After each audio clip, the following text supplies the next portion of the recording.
level at that point. So listen, I watched a little bit of it, and for those than I am, but there always a but.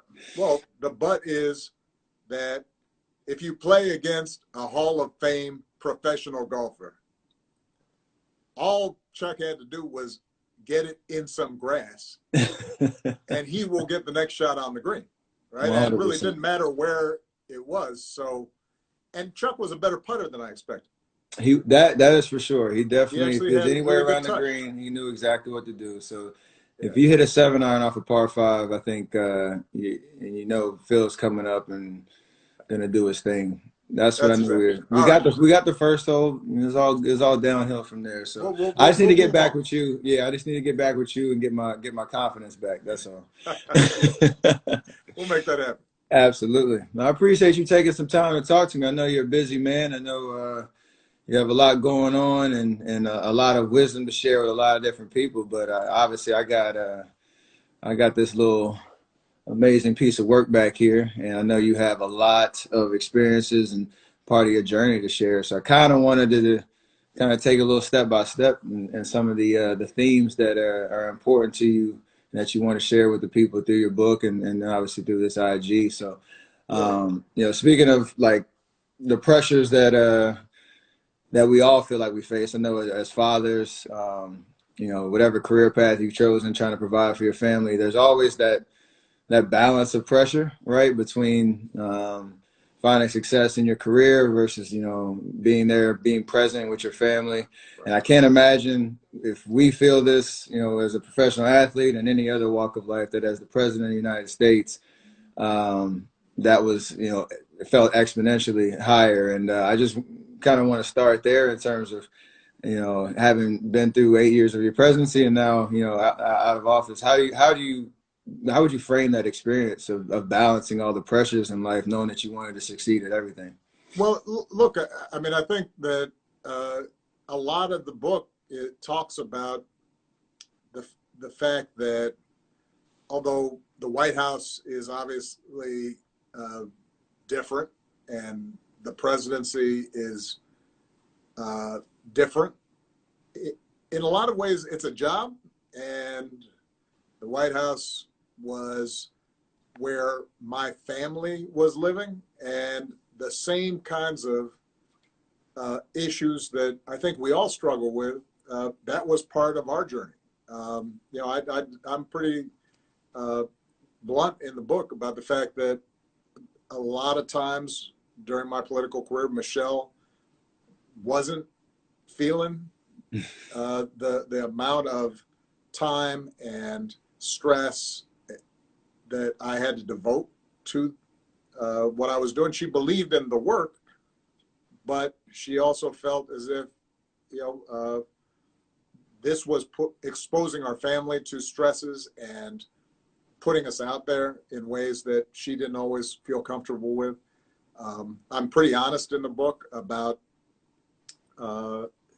she was not wild about me running for president. Mm-hmm. And I don't blame her because we had already gone through a lot. Even before I'd run for president, I'd been involved in a U.S. Senate race, and I was traveling the country and missing, events at home, and the burden was on her because one difference between being a U.S. senator running for president and, let's say, a all NBA basketball player, right, is you still have some financial strains when you are a U.S. senator, and you got two households, and because I was going back and forth from Washington to back to Chicago, and I describe in the book, I said, look, the times were tight. Michelle had to work still. She's got two little kids. So figuring that out was challenging. One of the things that I write about that we were worried about was how would it be to raise kids in that kind of environment. And I know you and Aisha are experiencing some of this. Just by virtue of their being your kids, they're in the limelight in some ways. And Michelle and I understood, I think, kind of early on that, that's a double-edged sword. And we wanted them to have a normal experience of growing up and being able to make mistakes and not being scrutinized and commented on about every single thing that they did. Mm-hmm. And we also wanted to make sure suddenly, we're living like normal middle-class folks. And then the next thing you know, they're butlers. And, as we talk about the fact that, we had to tell the staff at the White House, look, the girls have to clean their rooms. We're not having y'all clean their rooms. Principles, discipline. Yeah, they need to learn how to do that. And we were worried, would they end up somehow not having a sense of reality? And that part of the reason I think we were able to keep them grounded was because we ourselves reminded ourselves, look, we're just here temporarily. This is a blessing. It's an opportunity to serve, but this is not who we are. And it helped also to have my mother-in-law, anybody who knows Michelle's mom, she's like salt of the earth, no pretension, wouldn't put up with any kind of attitudes or fuss out of Malia and Sasha. And that really helped. And I'm sure you guys with your, grandparents can be lifesavers. They can. They have been in our experience for sure. Absolutely. Especially when they carry the same temperament and perspective as you in terms of not getting too big headed. Like you have the highest, office in the land, and that could mean a lot of great things. But your kids don't have. They don't have that. That's my mother-in-law. Literally said that to Malia and Sasha. They were acting up one time, and she looked at him and she said, y'all do understand you haven't done nothing. Y'all are just along for the ride. It's real talk, though. Yeah. I mean, if you get elected president someday, maybe you can tell me what to do. Yeah. But not now. Go do your homework. I know as like a father, you have a sense of, leadership and you need to direct and make those tough decisions. And obviously, you and Michelle battling through the ups and the downs together. But in terms of like the leadership perspective, obviously you're also accountable for a staff and an administration that is looking, at you for guidance and leadership. Right. And, they can't compare, me and my locker room to the White House, but in terms of, the position I'm in and being the oldest guy in the locker room and having lead into that leadership. You're an old man. I didn't say all that. I just said I'm the oldest. That can mean I'm a young old, so in terms of leaning into that leadership and mentorship side, are there any examples of where that materialized for during your first term and some tough decisions or some ways that you leaned into that role as president? Well, one mistake I think a lot of people make is to think that you're just either born a leader or you're not, when in fact leadership is like anything else. It's a skill. Mm-hmm. And there are a bunch of different ways to do it.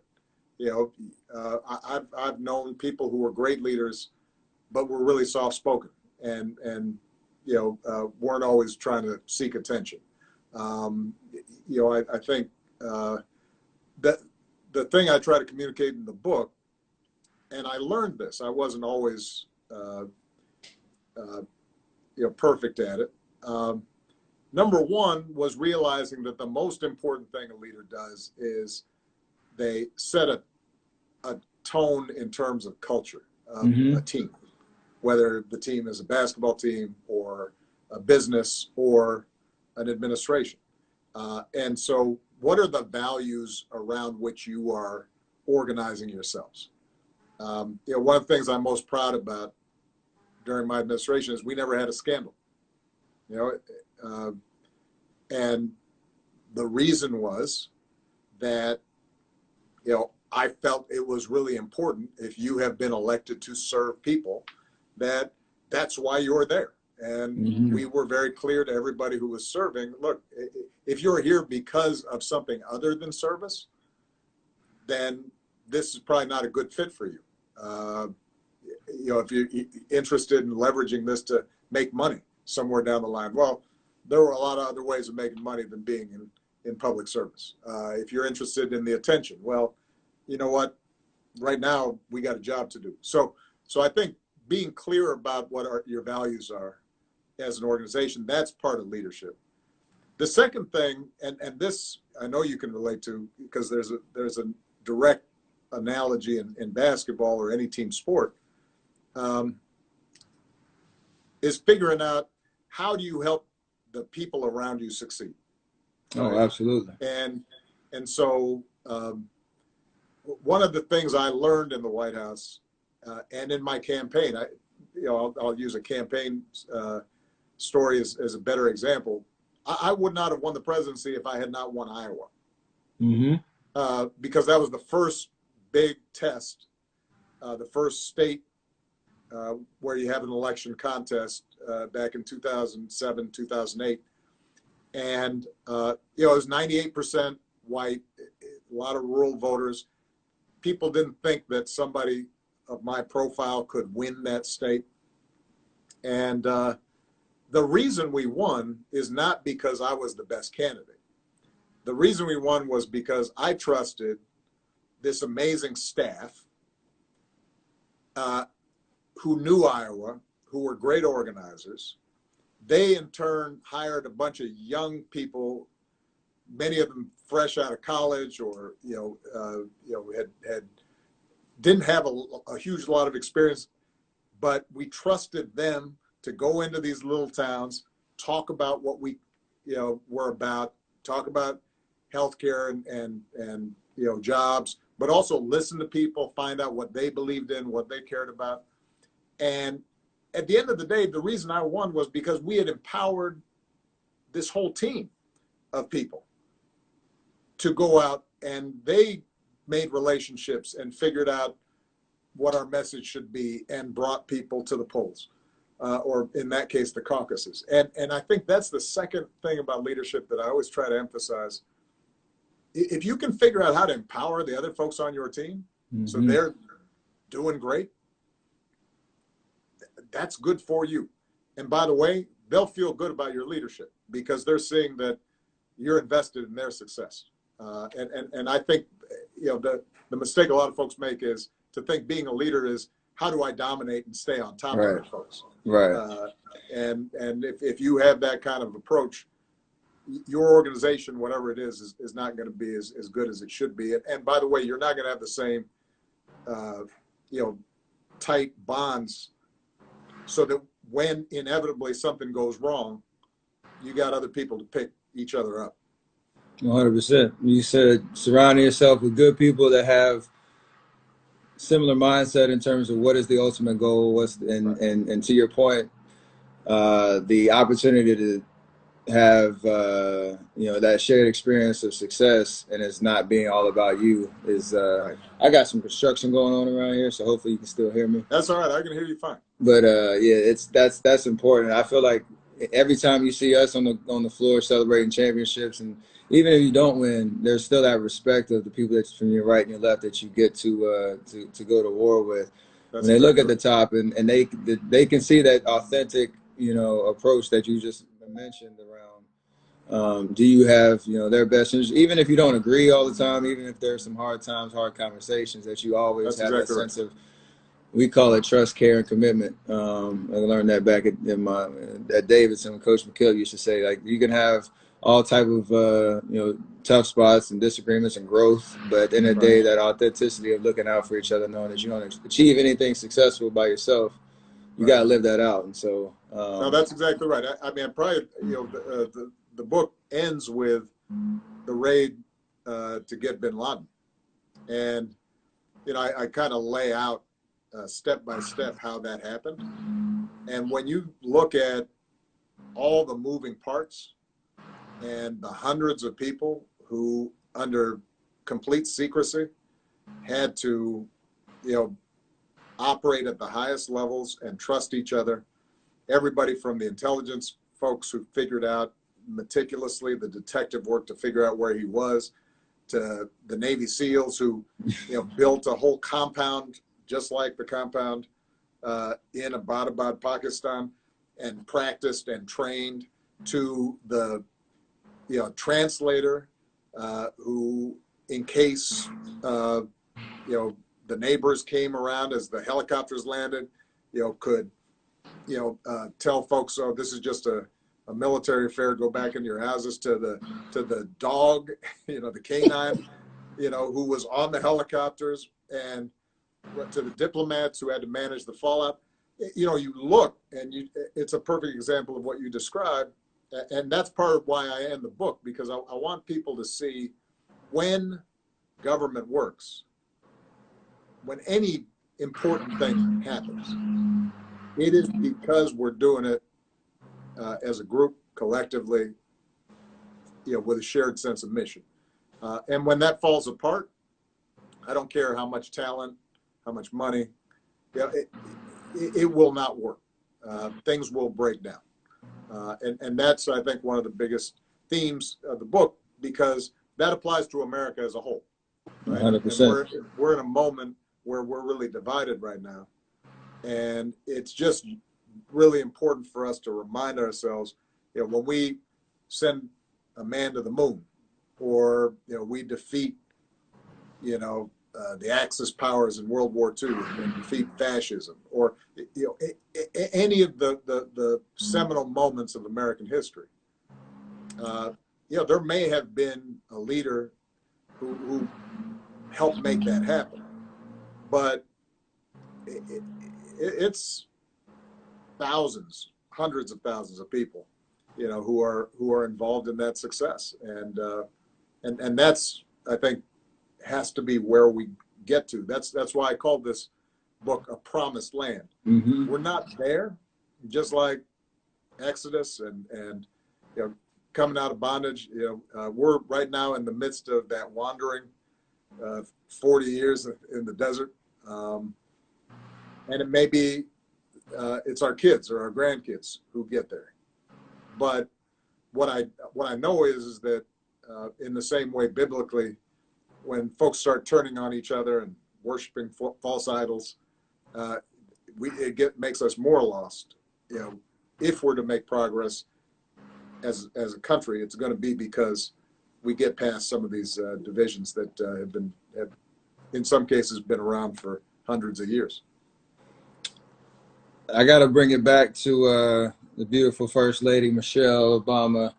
I know everybody sees, the polished product when you come out and give your speeches, or when, you have that stature about you. I always have this kind of imagination that right before you come out, like you and Michelle just had some real serious conversation. She gave you some good wisdom right before you turn the corner. Because that's my experience with Aisha. That's what I know. She keeps it real, and always kind of, there's a little gem of some kind of, idea that I wasn't even thinking about. I'm like, you know what, you're right. I need to implement that into what I'm doing. Can you kind of maybe give us an example of maybe a hard decision that Michelle was, instrumental in helping you, land it in the right spot, or somewhere that she influenced the way that you presented yourself?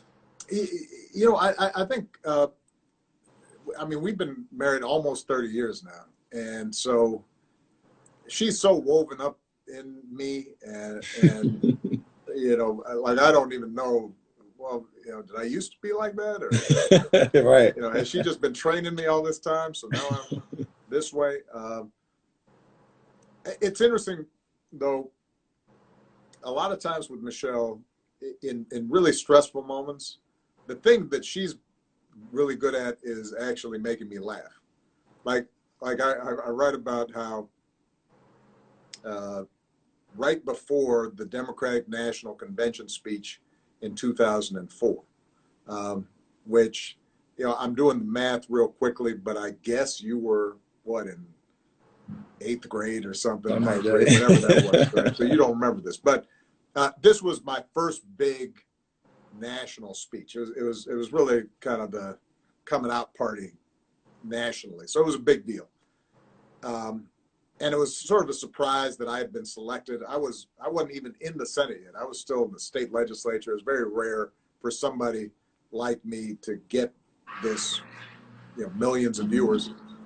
And so I'd written this speech, and I knew it was good, but I'm feeling a little bit like, man, I wonder how this is going to go. Right. So she comes up. I'm about to be announced. And she comes up to me and she looks at me. She squeezes my hand, and she leans over real close, and she says, "Honey, don't screw it up." And I start cracking up, right? And that was perfect. That's what I needed. Right. If she had said, "Oh, honey, I'm so proud of you," I would have still been a wreck. But right, 100%. When she said it like that, then got you out your own way. And that was exactly what was needed. So, look, she's been such a powerful partner for me in so many ways. The most important things she's done that helped me become a better president was reminding me of my other responsibilities. Because her insisting that I was going to be home for dinner at 6:30.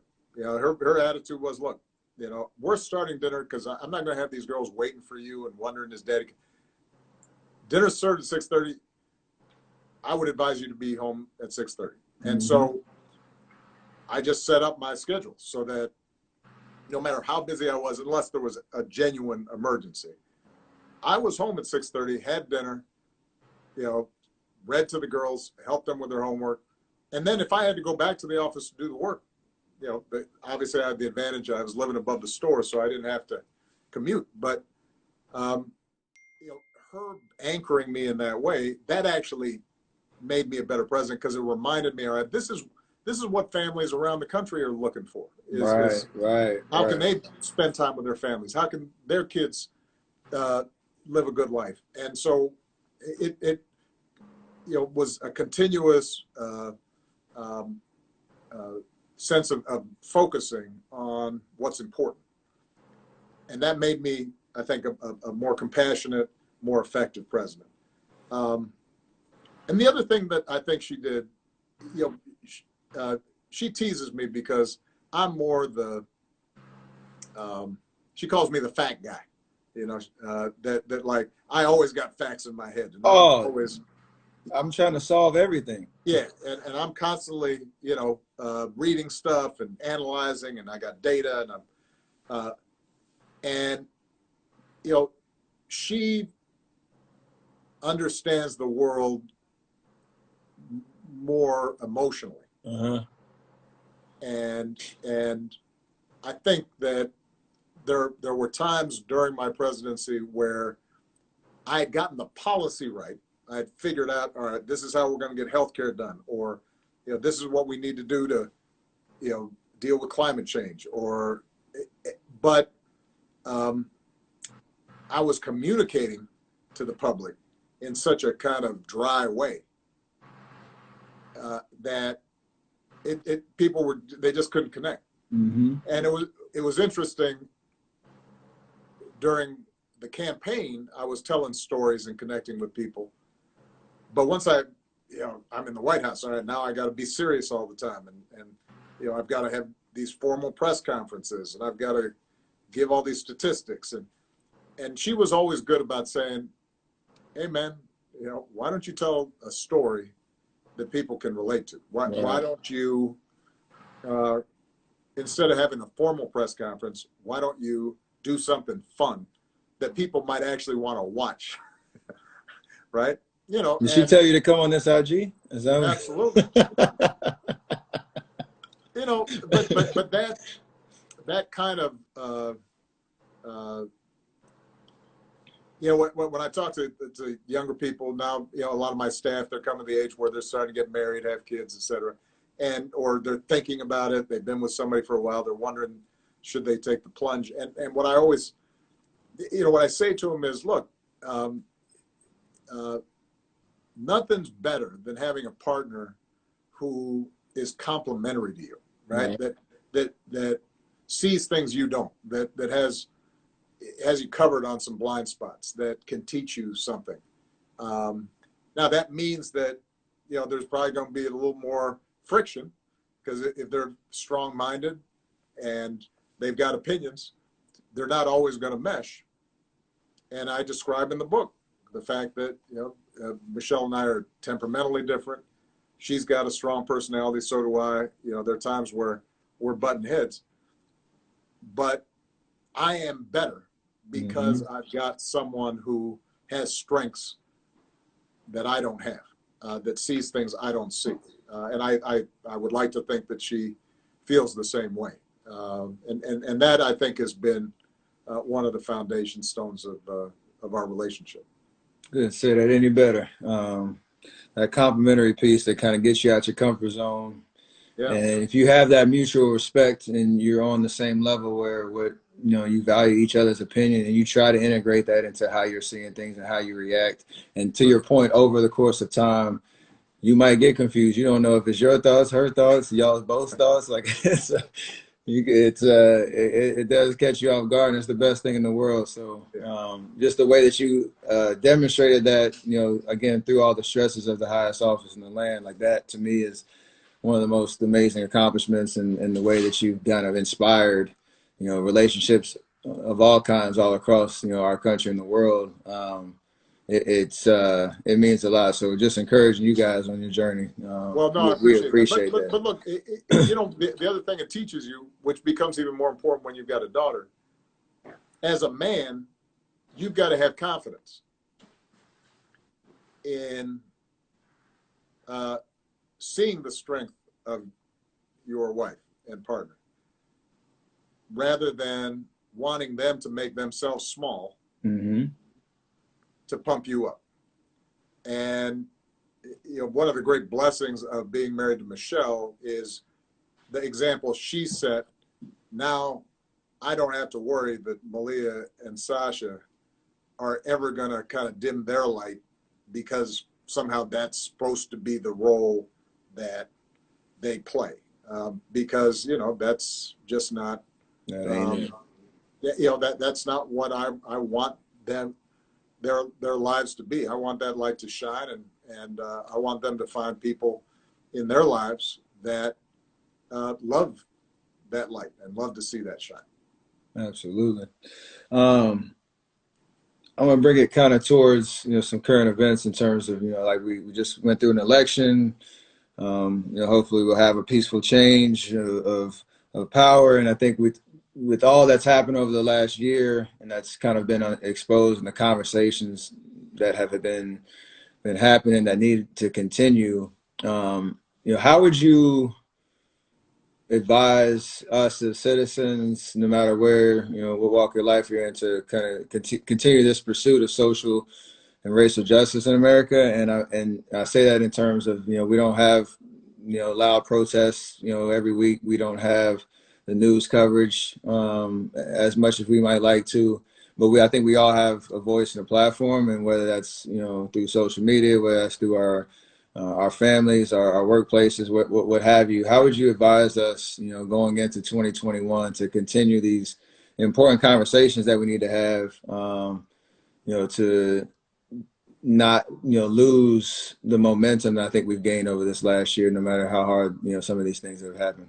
Well, look, it's something I spend a lot of time thinking about, and you know, I write in the book about how after my election, and I saw this coming and I was worried about it, I think there were a lot of people who felt like, whoo, we're done. Right. You know, Barack's in office now, you know, change is here.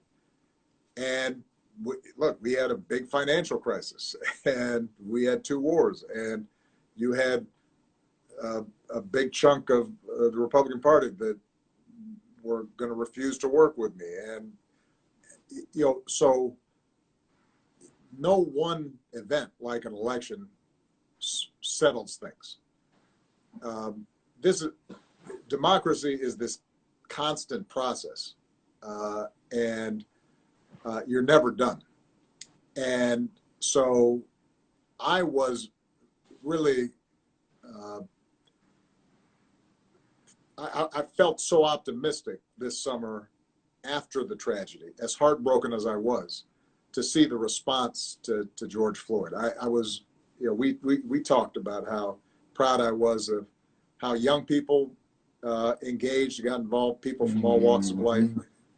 How proud I was of you and some of the other high-profile athletes who, were very clear in their convictions and expressed them in ways that, didn't leave any doubt in terms of the demands of justice, and then translated that into actually voting and, really specific organizational efforts.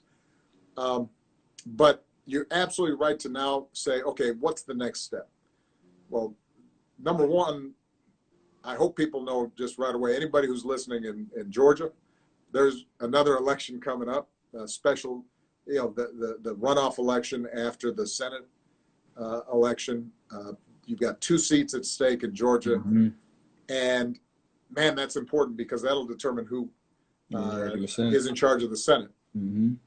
And anything that Joe Biden and Kamala Harris want to do has to go through Congress. It has to go through the Senate. And if we are able to win those 2 seats with people who want to pursue voting rights legislation or criminal justice reform legislation, that is important. So pay attention to that. Make sure you're registered and make sure you vote. The other thing that I've spoken about a lot, and you're absolutely right to say everybody can be involved in this, is so much of the change people aspire to after the George Floyd tragedy happens at the local level and not the federal level. And so the mayor of cities appoints typically the police chief. There may be an elected school board and they have meetings. There are negotiations between the police and City Hall about what does their contract look like and how are police held or not held accountable. How are the district attorneys or state's attorneys approaching cases and how do they think about diversion, for example, of nonviolent drug offenses and treatment and education as opposed to incarceration. A lot of that stuff is happening at the local level.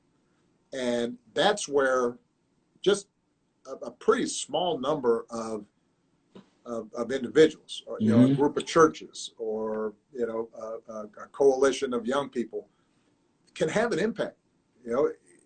It's harder sometimes to affect what happens in Washington, but in your local community, you can actually show up at these meetings and ask questions and promote this kind of work. And one of the things that we're doing with, My Brother's Keeper, which, you and Aisha supported, our goal, and we started after the Trayvon Martin death as a response to make sure that we're getting to some of the root causes of racism and structural injustice. One of the things that a lot of these MBK communities have focused on is, putting together handbooks and manuals and training programs and policy recommendations for cities. And in some cases, we've asked, one of the things that we did after the George Floyd murder was to insist on cities taking a pledge that they were going to move this process forward. And hundreds of cities have actually signed up.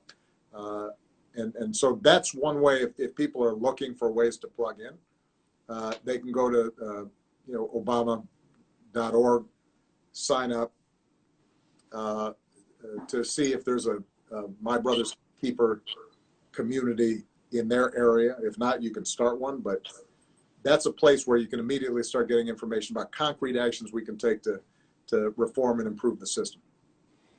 I love the actionable items, specific concrete ways that we can participate. and how important information is. Like that was the main effort over That's exactly right. the pre-election season, and obviously it worked in terms of voter turnout and just a new energy around how young people can influence the Right. outcomes of these elections. And like you said, Georgia's extremely important. So to get plugged in there, keep that conversation going. I put Obama.org at the bottom so you can get that information there and sign up. I got one last question for you before we get out of here. I know you got a busy schedule and I got to get back to training. But I got your book here, and obviously it's a big boy. It's this, your first term. It's an unbelievable picture. I don't know where you posed for this at. You look good. But Thank you.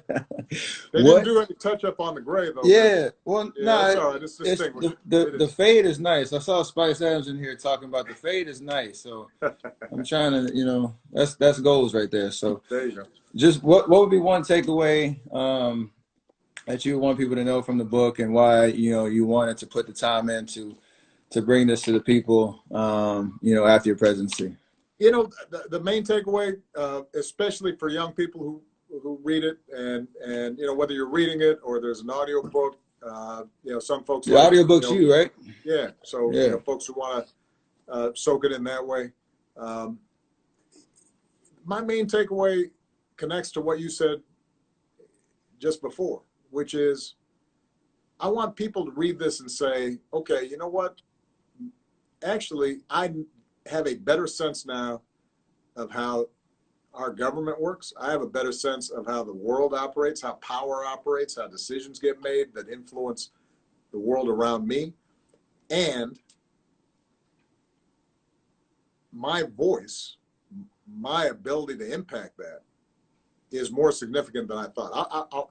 Part of the reason that I wrote this, tracking my journey as a young man through the presidency, was so that people would look at it and say, oh, well, he's smart, but, he's not a rocket scientist. He's not Einstein. He's a good speaker, but, he wasn't always a good speaker. He obviously had some talent, but man, he made a lot of mistakes, and, he had some stuff that wasn't working out for him, and he was disappointed and stumbled and sometimes got embarrassed, in public. I write about how, first couple of debates I was in, man, I would stumble through my answer, and the buzzer would go off.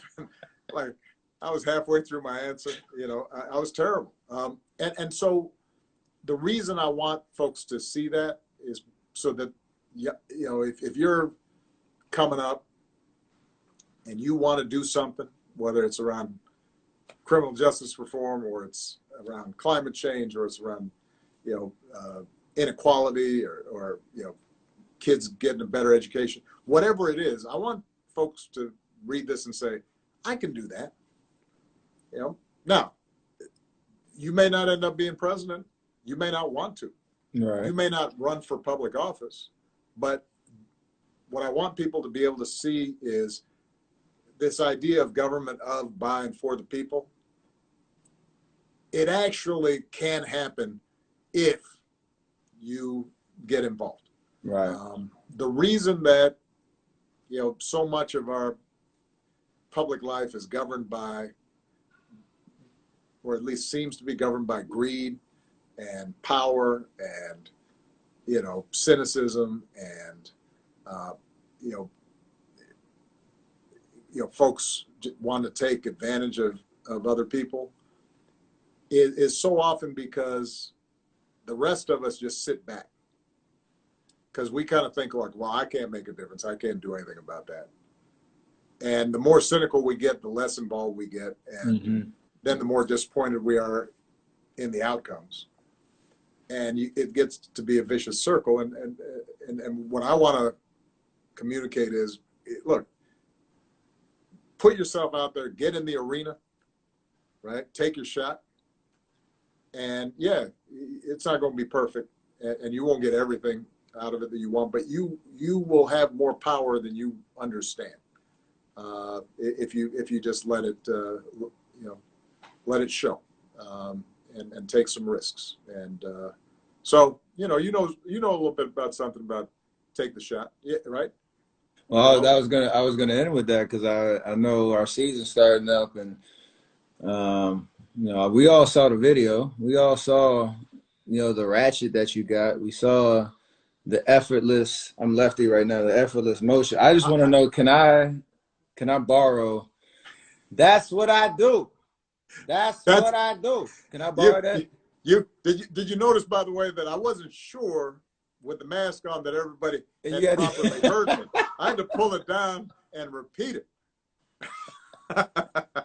you gotta Come let on, them know. And listen. then you hit him with the Larry Bird put the Yeah, finger up as you walked out. I know. yeah. Just let them know. Look,